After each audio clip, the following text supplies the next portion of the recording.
Assalamualaikum warahmatullahi wabarakatuh. Para bosku, di sini kita ketemu lagi di channel saya Pangestika Zulia Devi. Dan sebelum saya membahas tentang skala Likert, jangan lupa like dan subscribe pada channel saya. Terima kasih. Saya akan menjelaskan skala Likert. Pengertian skala Likert dan penggunaannya skala Likert atau Likert scale adalah skala penelitian yang digunakan untuk mengukur sikap dan pendapat. Tingkat persetujuan yang dimaksud dalam skala Likert ini terdiri dari 5 pilihan skala yang mempunyai gradasi dari sangat setuju SS hingga sangat tidak setuju STS. 5 pilihan tersebut diantaranya adalah sangat setuju SS, setuju S, ragu RG, tidak setuju TS, dan sangat tidak setuju STS. Dan di sini ada nominalnya, yaitu SS sangat setuju diberi nilai 5, setuju diberi nilai 4, ragu-ragu 3, TS 2, dan STS sangat tidak setuju diberi nilai 1.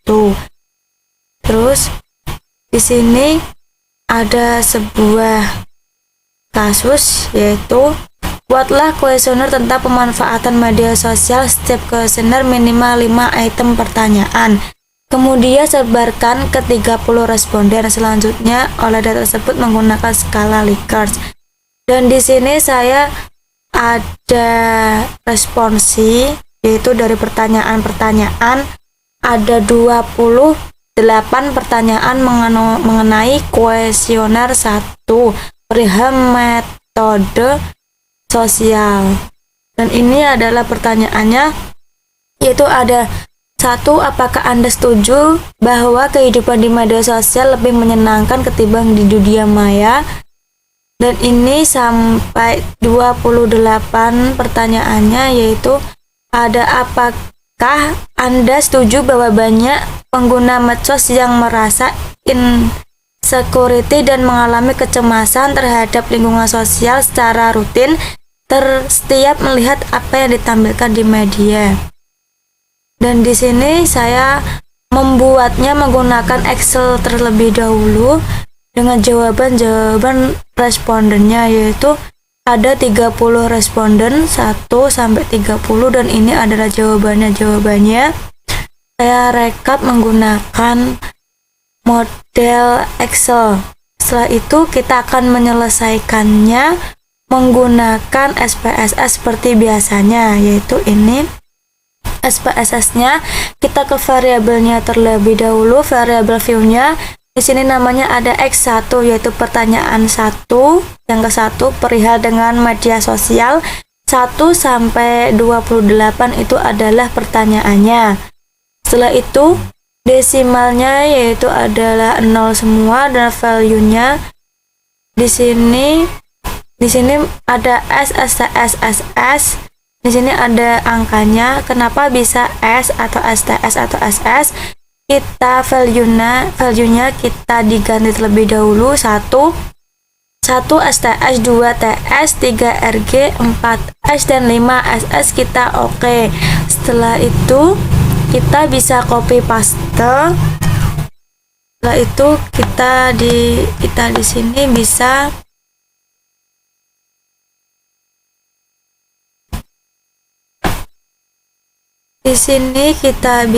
copy paste. Kita Ctrl V.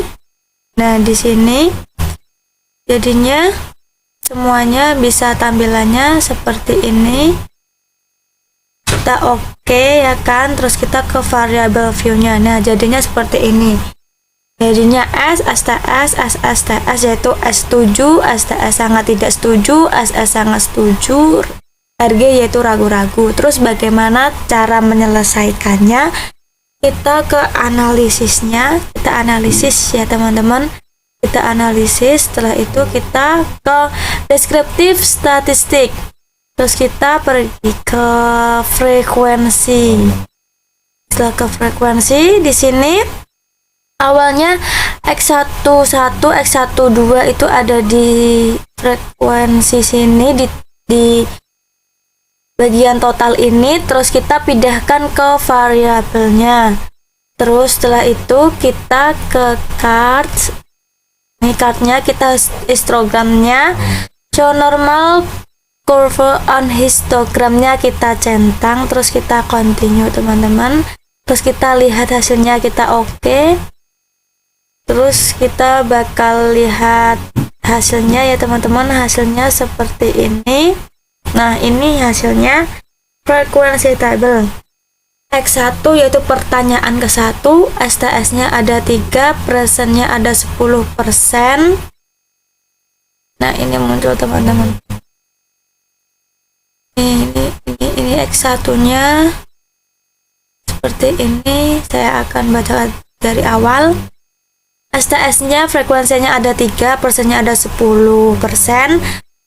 Dengan kumulatif persennya 10. Terus STS-nya di sini ada 8, persennya 26,7, kumulatifnya ada 36,7%.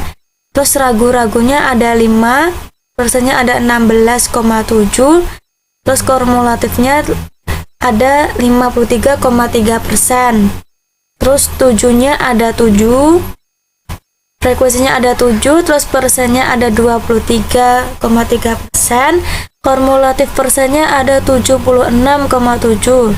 Terus yang sangat setuju yaitu frekuensinya ada 7, persennya ada 23,3%, kumulatif persennya ada 100%. Begitu pula dengan pertanyaan yang kedua, pertanyaan ketiga, keempat, kelima, keenam, ketujuh sampai ke-28 itu sama teman-teman, caranya seperti itu. Nah, di sini yang pertanyaan yang ke-28 yaitu ada STS-nya ada frekuensinya 5, persennya ada 16,7%, kumulatifnya adalah 16,7%. Setelah itu TS-nya tidak setujunya ada 4 frekuensi, persennya ada 13,3%, kumulatif persennya ada 30%. Terus ragu-ragunya ada frekuensinya 5%, persennya 16,7%, kumulatif persennya ada 46,7%. Terus 7-nya ada 10 frekuensi, persennya ada 33%, kumulatifnya ada 80%. Terus sangat setujunya yaitu ada frekuensinya 6, persennya ada 20%, dan kumulatif persennya ada 100%. Dan ini histogramnya atau grafiknya bisa dilihat, rata-ratanya 3,23 dengan standar deviationnya 1,357 dengan nilai dengan sebuah datanya sebanyak 30 data. Di sini ada pertanyaan 1 seperti ini histogramnya. Terus ada pertanyaan yang kedua, pertanyaan ketiga, keempat, kelima sampai ke 28, 9, 10, 11, 12, 13, 15, 16, 17, 18, dan 20, 28. Nah, ini adalah grafiknya seperti ini. Dan tadi yang saya jelaskan adalah hasilnya dari Likert scale. Seperti itu teman-teman. Semoga bisa dipahami. Mohon maaf bila ada kesalahan tutur kata maupun teknis. Saya mohon maaf yang sebesar-besarnya. Terima kasih. Wassalamualaikum warahmatullahi wabarakatuh.